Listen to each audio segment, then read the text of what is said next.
उस मैसेज को पढ़ने के बाद भर बरसात में भी उसका चेहरा सूरज की तरह खिल उठा था। लकी ने इस मैसेज को पढ़कर खत्म किया ही था कि उसके फोन पर बारिश की बूंदें जमा होने लगी थीं। लकी ने थोड़ी देर की खुशी मनाने के बाद याद किया कि वो सच में गरीब नहीं था। असल में उसके परिवार ने उसे एक परीक्षा में डाल रखा था जिसका नाम था गरीबी अभ्यास परीक्षा। इस परीक्षा के तहत लकी को अग्रवाल खानदान में उसके नाम की जमीन और जायदाद पर तभी हक मिलने वाला था जब वो इस परीक्षा को पास कर लेता। अचानक से उसे याद आया कि वो गरीब नहीं था बल्कि गरीब होने की परीक्षा दे रहा था। हालांकि परीक्षा देते देते उसे 8 बरस हो चुके थे, इसलिए उसे एहसास होने लगा था कि वो कभी परीक्षा को पास ही नहीं कर पाएगा और हमेशा हमेशा के लिए गरीब ही रह जाएगा। अच्छा हुआ चली गई, अब मिलना कभी। लकी ने होटल की तीसरी मंजिल की ओर देखा और पानी के अंदर ही अपना पैर पटक दिया। वो डिंपल को कोस रहा था। उसने अपनी मोटरसाइकिल उठाई और फिर से चमन मेडिकल स्टोर जाने के लिए मुड़ने लगा। अगले दिन जब लकी की आंख खुली तो वो सीधा उठा और तैयार होकर शहर के सबसे बड़े बैंक न्यू सिटी बैंक पहुंच गया। न्यू सिटी बैंक न सिर्फ शहर का सबसे बड़ा बैंक था बल्कि वो सबसे अमीर बैंक भी था। वहां पर शहर के सबसे अमीर लोगों के ही पैसे जमा किए जाते थे। लकी वहां पैसे को निकलवाने के लिए जा रहा था। New city bank south Delhi में बसा हुआ था और उसके दरवाजे के बाहर महंगी से महंगी गाड़ी खड़ी थी। भाई, अब इसमें से कौन सी नई गाड़ी लेगा, लकी ने मन ही मन सोचा। उसे यकीन नहीं हो रहा था कि कल तक तो वो एक मोटरसाइकिल तक नहीं खरीद पा रहा था और आज वो एक कार, और वो भी इतनी महंगी कार खरीदने की सोच रहा था। फिर उसने अपनी नज़र गाड़ी पर से हटाई और बैंक के अंदर जाने लगा। उसने देखा कि बाहर बहुत भीड़ थी और महंगे से महंगे कपड़े पहने लोग बैंक के अंदर जा रहे थे। कहाँ दवाओं की बदबू और कहाँ ये खुशबू। उसने एक बहुत ही गहरी सांस के अंदर ज्यादा से ज्यादा खुशबू को समेटने की कोशिश करते हुए अपने मन में सोचा, लेकिन अगले ही पल उसके मन में संकोच पैदा हो गया था। रातों रात लकी की किस्मत तो बदल गई थी, लेकिन उसके कपड़े नहीं बदल पाए थे। इतने बड़े बैंक में वो वही कपड़े पहनकर आ गया था जो वो अक्सर अपने काम पर पहन कर जाता था। पैसे लेते ही ना सबसे पहले नए कपड़े खरीदने हैं, लकी ने अपने आप से कहा और फिर बैंक के अंदर दाखिल होने लगा। जैसे ही उसने दरवाजे को धक्का दिया उसे आवाज आई, आउच! लकी थोड़ा सा हड़बड़ी में दिखाई दे रहा था और इस जल्दबाजी के चक्कर में वो एक लंबे बाल वाली लड़की से जा टकराया था जो कि उसके बगल में ही चल रही थी। माफ करना, मैं आपको देख नहीं पाया, सॉरी। लकी ने तुरंत उससे हाथ जोड़कर माफी मांगते हुए कहा। उस लड़की ने इतने अच्छे कपड़े पहन रखे थे कि उसे देखकर ही लग रहा था कि वो किसी अमीर घराने की लड़की थी, इसलिए सॉरी बोलते वक्त ना चाहते हुए भी लकी के हाथ उसके सामने जुड़ गए थे।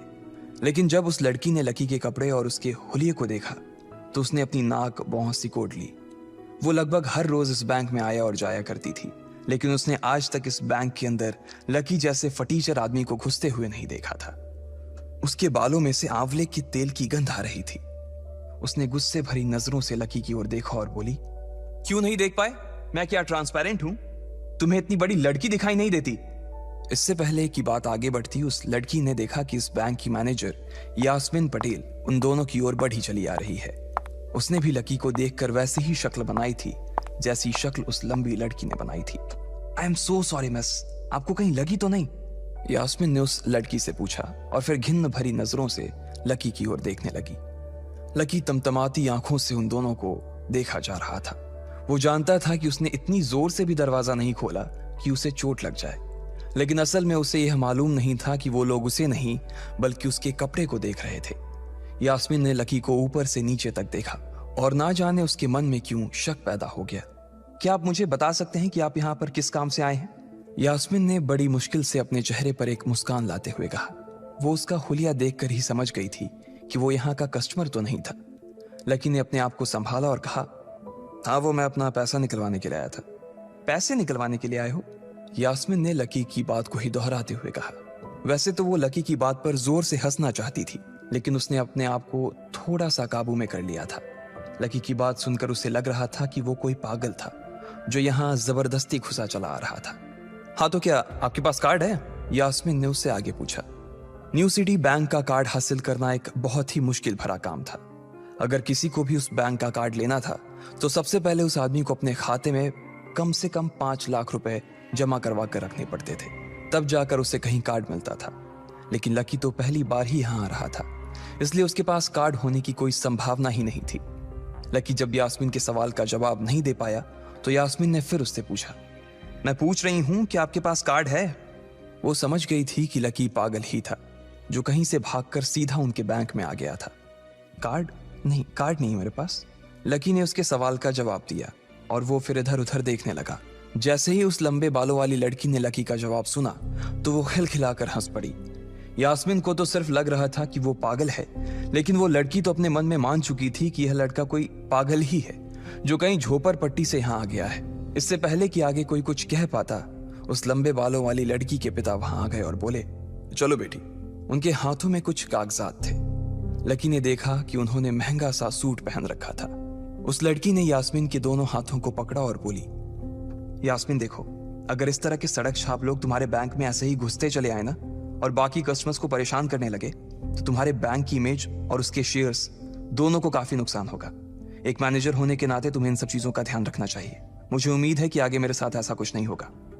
उस लड़की ने कहा और अपने पिता के साथ बैंक के बाहर चली गई। अपना ध्यान रखना कोयल मैडम, मैनेजर ने उसकी गाड़ी तक छोड़ने के लिए आते हुए कहा। आज तो वो बाल बाल बच गई थी। कोयल और उसके पिता इस बैंक के सबसे पुराने और सबसे वफादार कस्टमर्स थे। अगर आज यास्मीन उन्हें नाराज कर देती और वो उसके बैंक से अपना खाता बंद करवा देते तो शायद यास्मीन की नौकरी तक जा सकती थी। और यह सब हो रहा था उस पागल लकी की वजह से। इसे जल्द से जल्द यहां से भगाना पड़ेगा, यास्मीन ने अपने आप से कहा और फिर बैंक के अंदर आने लगी। यास्मीन उसे अपने बैंक से बाहर निकालने के तरीके के बारे में सोच रही थी, मगर जैसे ही वो बैंक में दाखिल हुई उसने देखा कि लकी वहां था ही नहीं। अरे अब ये कहां चला गया, उसने अपने आप से पूछा। वो इधर उधर देखने लगी, लेकिन लकी वहां भी नहीं था। यास्मीन को अच्छे से पता था कि वो उसके सामने तो बाहर नहीं निकला था।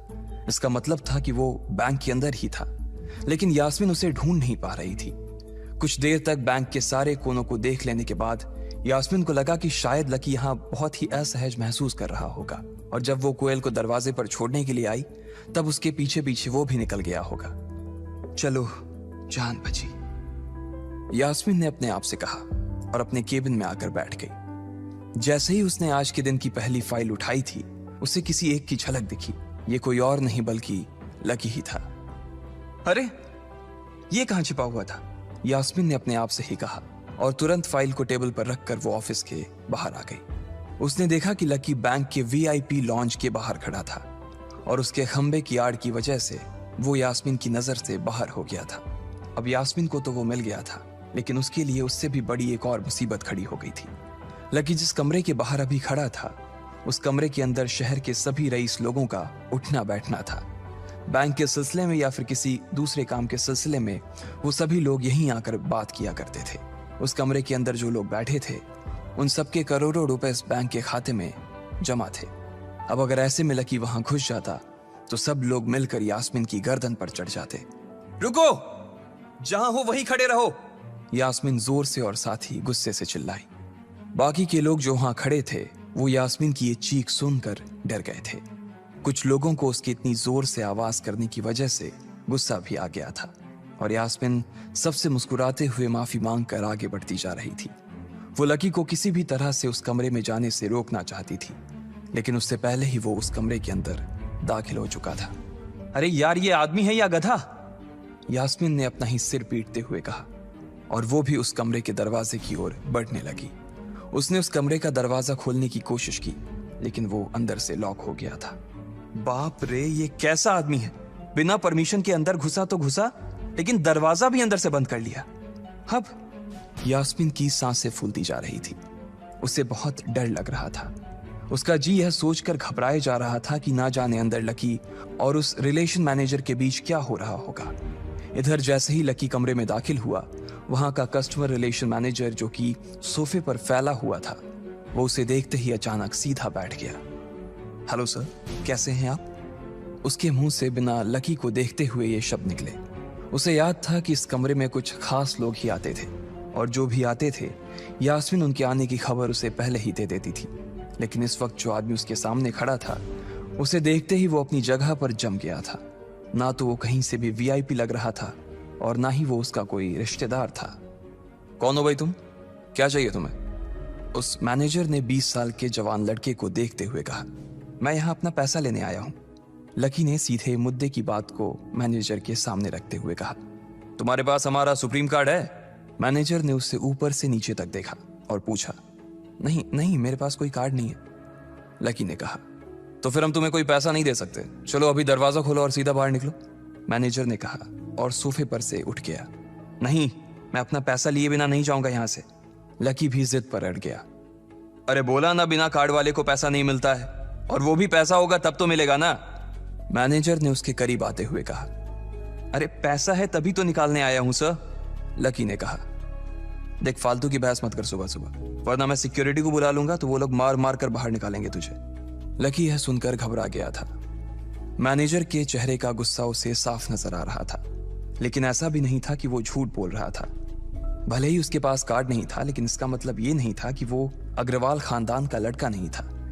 जैसे जैसे मैनेजर उसकी ओर बढ़ता चला जा रहा था, लकी का डर भी बढ़ता जा रहा था।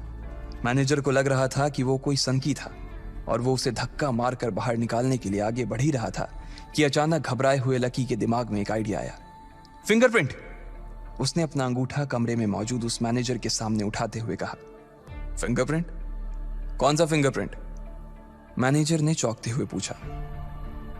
अरे अरे, आपने कहा ना कि आपको कार्ड चाहिए, पर मेरे पास कार्ड नहीं है, फिंगरप्रिंट है, और मुझे मालूम है कि आपके यहाँ फिंगरप्रिंट से भी पैसे निकलते हैं। यह कहते ही लकी ने एक राहत की सांस ली थी, लेकिन मैनेजर को यह समझ नहीं आ रहा था कि आखिर लकी को फिंगरप्रिंट की जानकारी मिली कैसे। तुम फिंगरप्रिंट यूज करना चाहते हो? मैनेजर ने लकी को घूरते हुए पूछा। लकी की शक्ल और उसका हुलिया मैनेजर के लिए उसकी बातों से मेल नहीं खा रहा था। हाँ, मैं फिंगरप्रिंट यूज करना चाहता हूं सर, लकी ने सीना चौड़ा करते हुए कहा। उसे इस तरह देख तो मैनेजर और भी कंफ्यूज हो गया था। मैनेजर ने सोचा कि उसे एक चांस देना चाहिए, इसलिए उसने लकी को फिंगरप्रिंट इस्तेमाल करने की इजाजत दे दी थी। वो अपनी टेबल के पास गया और उसके दराज में फिंगरप्रिंट वाली मशीन ढूंढने लगा। 2-3 ड्रॉर में झांकने के बाद आखिरकार उसे वो मशीन मिल गई थी। चुपचाप यहां पर अपना अंगूठा लगाओ, मैनेजर ने मशीन को आगे बढ़ाते हुए लकी से कहा। लकी ने अपनी फटी हुई पैंट के पिछले हिस्से में अपना अंगूठा पोंछा और फिर उस मशीन पर लगा दिया। 2 सेकंड बाद मशीन में से एक आवाज आने लगी। उसके अंदर एक लाल बत्ती चल रही थी और वो जोर जोर से बीप कर रही थी। देखा, तुम्हारा फिंगरप्रिंट मैच नहीं कर रहा है। मैंने पहले ही बोला था कि कोई खाता नहीं है इस बैंक में तुम्हारा। मैनेजर ने लकी को ऐसे देखा जैसे वो कोई बड़ा अपराधी था। मैनेजर उसकी पैंट की ओर देखने लगा। उसे लग रहा था कि लकी ने अपनी जेब में कोई हथियार छुपा रखा था और वो मैनेजर को बेवकूफ बना रहा था।